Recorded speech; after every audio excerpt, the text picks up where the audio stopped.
Ήμπρα.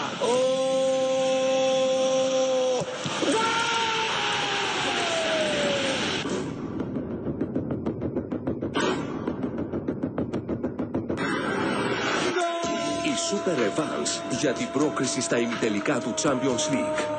Στο Μιλάνο άφησαν ανοιχτούς λογαριασμούς. Στη Βαρκελόνη θα τα παίξουν όλα για όλα. Μπαρτσελώνα Μίλαν. Μέση εναντίον Ιμπραήμοβιτς. Ζωντανά, Τρίτη, 10 παρατέταρτο το βράδυ, σε περιγραφή Χρήστου Σωτηρακόπουλου, μόνο στο Μέγα. Και λίγο μετά τα μεσάνυχτα, Bayern Marseille. Περιγράφει ο Αλέξης Πυρόπουλος. Και από τις 9 το βράδυ ως τις 2 το πρωί, Super Balla Live με τον Γιώργο Θαναϊλάκη, τον Μένιο Σακελαρόπουλο και τον Γιάννη Θιακό και δική σας ζωντανή συμμετοχή.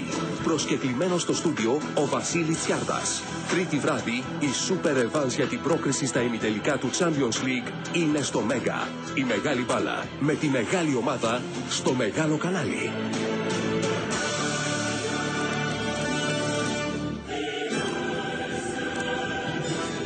Ο αγώνας είναι μια προσφορά της Ford και της Mastercard. Χορηγών του UEFA Champions League.